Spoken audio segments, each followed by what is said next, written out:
ride natin, San Jose, Tibule to Lake Cebu and Marbel. Ikot tayo. Chill ride lang. Bangan nyo.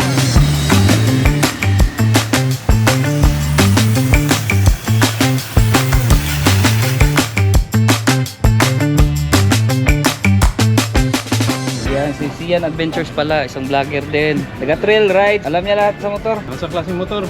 Pwede, Oo, mas insa, pwede. Sa nailigid.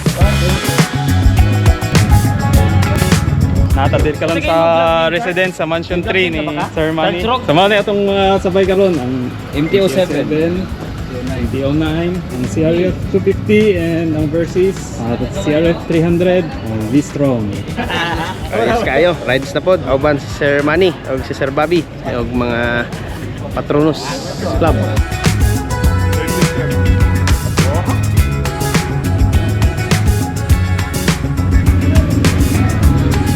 Katong klase rider, kusog-kusog, dagko pa kita.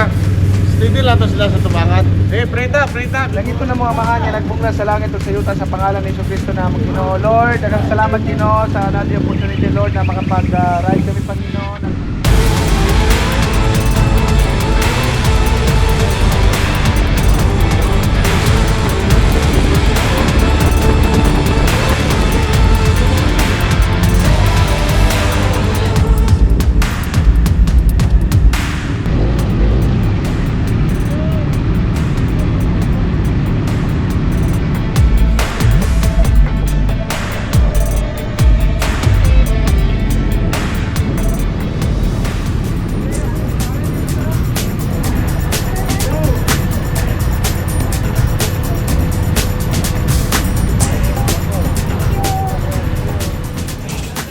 Ang stand mo, ang stand. Kusog ni.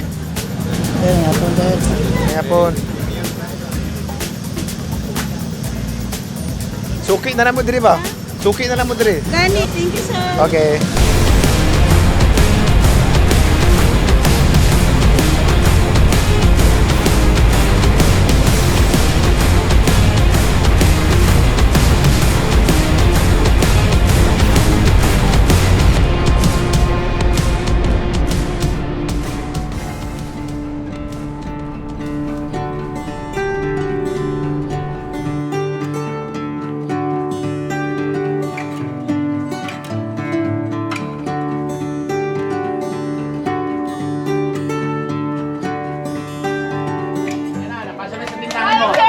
Di ba?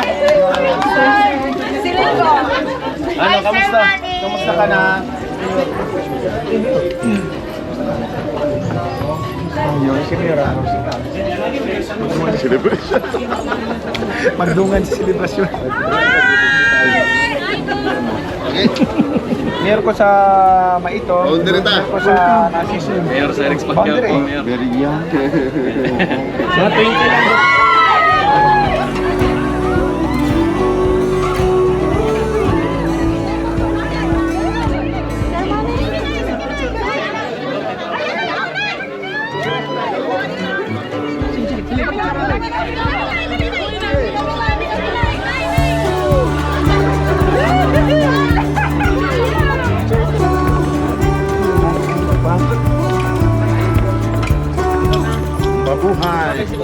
Mabuhay.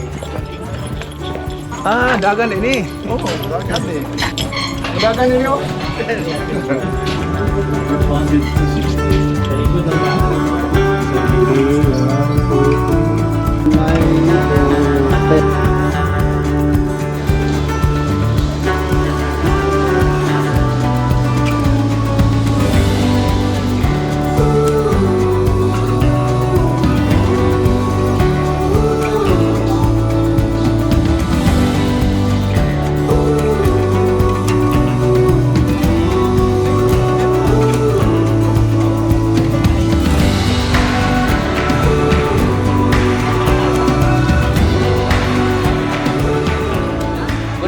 everyone. Welcome to Puntay Sala sa Napor Lake Resort, Tibon Lake Cebu. So welcome to the summer capital of South Central Mindanao. This is the Tiboli Hongan Lake Cebu. So the town of Lake Cebu is blessed with 3 lakes. Meron po kaming 3 lawa po dito. Sa ngayon, nandito po kayo sa Lake Cebu. Ito yung malaki among the 3. Ito yung may lawak na 354 hectares po. So Lake Cebu before is connected to the municipality of Surala. So when November 11, 1980, we declared Lake Cebu as municipality. So now we have our own day to celebrate our festival. So pong tinatawag nilang Halawong Festival. So Halawong Festival meaning an end with happiness. So Lake Cebu is composed of 19 barangays with a total area of 89,138 hectares po. So 60% of that population are Taboli. So Taboli is a group of people or language from the word Tagabili. It means people from the mountainous area. So may na pinagbabawal ng aming government na bawal magtapon ng basura ng Tubo sa lake. Sa mga box na nasa gilid, puro tilapia po ang laman po yan. So every box, meron po sang laman ng 1,200 going to 1,500 fingerlings of tilapia inside. So you harvest ang tilapia 4 to 6 months po. So sa 4 to 6 months, ang kilo meron na pong 2 piraso o 3 piraso. So depende po sa pagpakain. So ang pagpakain ng tilapia is parang tao. So umaga, tanghali at saka hapon. So good afternoon to everyone. We are here to present the different Tabali musical instrument and the dances of our tribe. So the first Tabali musical instrument, ito po yung tinatawag po namin in Tabali word po, kumbing or a bamboo jaw harp. We usually play this during eclipse time to call the moonlight po. Ladies and gentlemen, the sound of kumbing.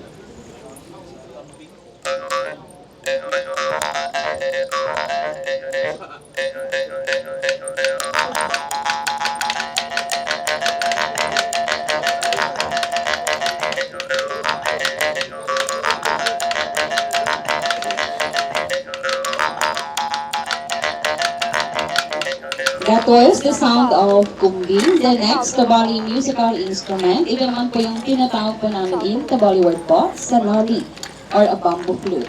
Tabali played sarali to express loneliness po, especially when you are far from your loved one, families, and friends.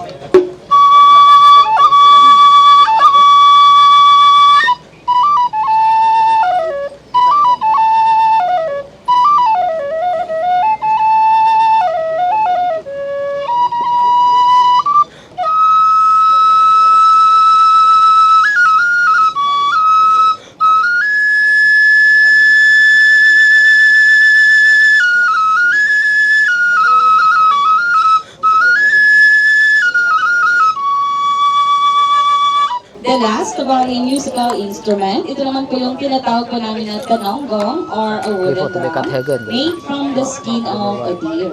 Played to sacrifice during wedding ceremonies, festivals, and rituals.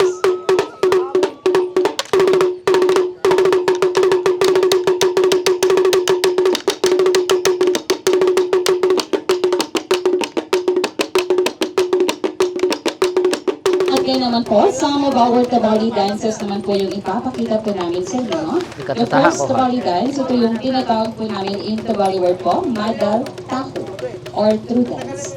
This dance is imitated from Boy Kinaban po. Si Boy Kinaban is the sister of the Tabali legendary hero named Tudgulu. Ladies and gentlemen, the Madal Taho.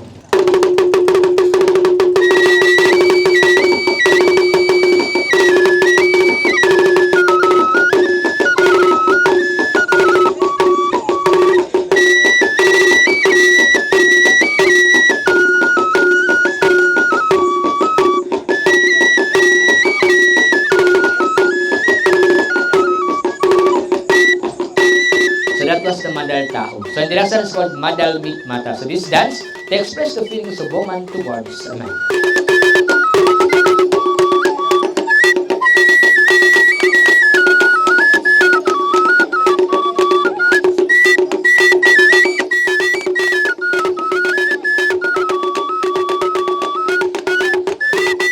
Ang ganda dito sa Lake Cebu. Yung mga hindi pa nakapunta dito sa Lake Cebu, pumasyal kayo at napakaganda. Maraming salamat sa inyong pagsubaybay. Maraming salamat.